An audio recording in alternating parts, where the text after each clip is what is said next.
My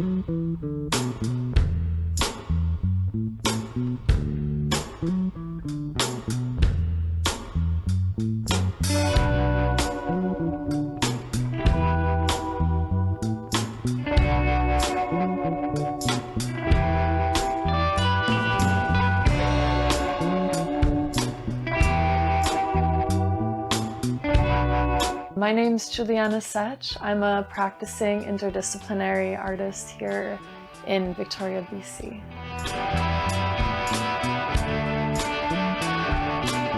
So I never really practiced growing up, and I didn't really have an artistic community around me. And then when I was in high school, I had a spare block and I would go to my friend's art class just to hang out with her.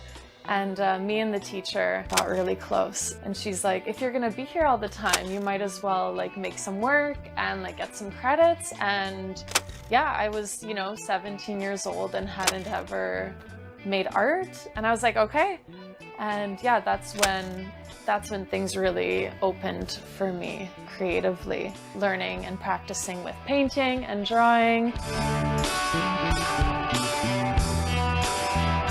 What I felt I could offer to this world is my perception through visual art.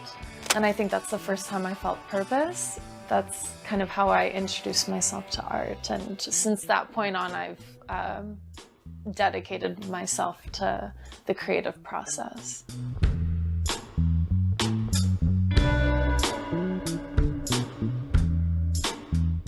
It kind of started with finger painting, and then I would draw these kind of conceptual, strange, nude bodies.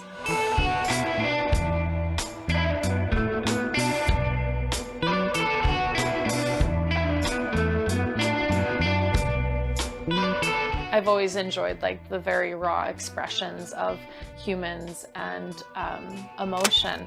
Since I was 17, there was a lot of explorations in different creative processes, such as writing, and I went traveling a lot, and I had a journal where I would write down different experiences and collect different like receipts and abandoned things that I would find on the street. I was in Ukraine in my grandmother's bed, and I felt very confused about my future. And I realized, okay, I think I want to go to school and dedicate myself to learning more about the human brain and experience and perception, and also visual art, and like deepening that, the history of art and these practices. I applied to the university here at UVic, and I got in, which was really lovely. And that was where I wanted to really explore new mediums and understand contemporary art from a general lens, so that I could find my own expression through it. So I think a lot of university was understanding my style, what I'm drawn to materially, subject wise, and what my process is.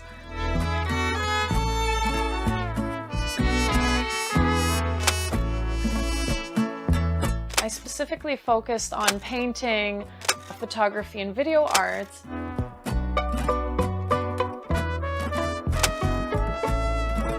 Quite intensive. It was 9 hours a week, and you had your own studio space, and it was the final crit, which had a lot of expectation and pressure. And at the time, all the ideas, the creative ideas I had, were sculptures that I kind of saw in my brain, even though I had no experience with sculpture. And my teacher was quite upset at the idea of me wanting to explore sculpture at the end of my whole degree.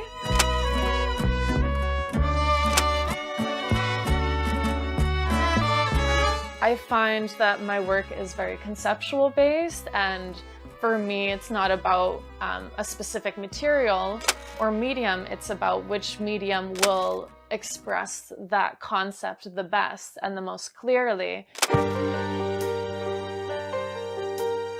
Yeah, I do use a lot of abandoned objects, transparent objects. I really love mirror. That's a common motif I have in my work, as well as dead flowers. I also am really interested in industrial materials, and also in contrast, very soft materials and fabrics and words.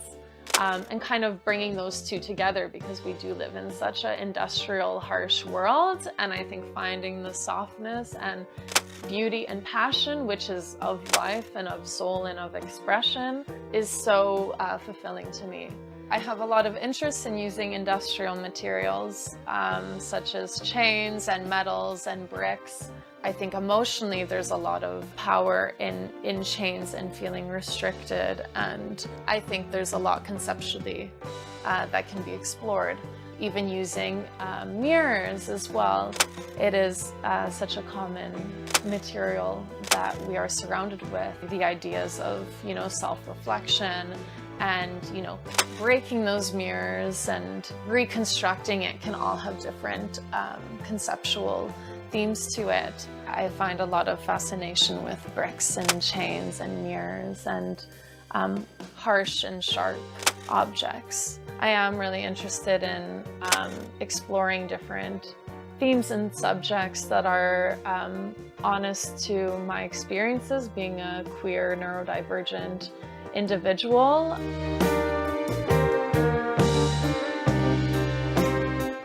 At the moment, I'm doing a documentation research project called Anthesis, and I am going to be sharing it at Habit Coffee mid-May and June, and it will be part of the Queer Artists Festival with the Victoria Arts Council. This project incorporates internal and external research on experiences, emotion, and physical surroundings. So I'm scanning different environmental surfaces. We're being influenced by all these factors continuously, and I really want to represent that visually.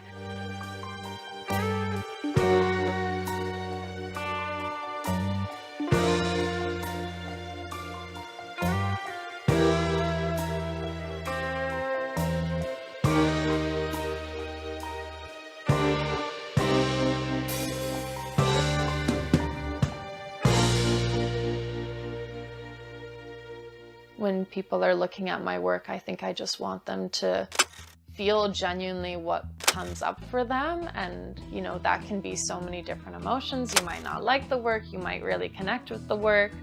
Honestly, as an artist, it's very surprising to know the people that do end up connecting with your works and people that don't. It's very unpredictable.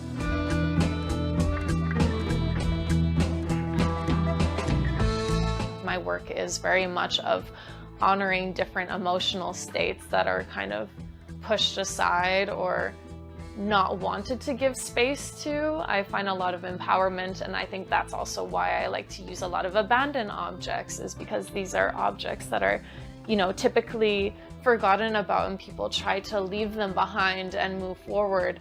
It's important to have these aspects that challenge us, but then also make us feel emotionally connected and bring us back to our own body and, even questioning, why is something challenging me?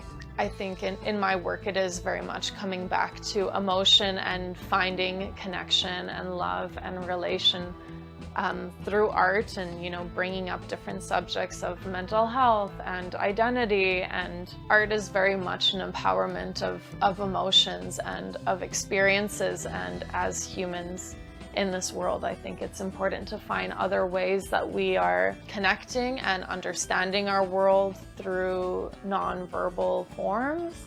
I think feel what comes up for you, and if nothing comes up for you, that is so valid.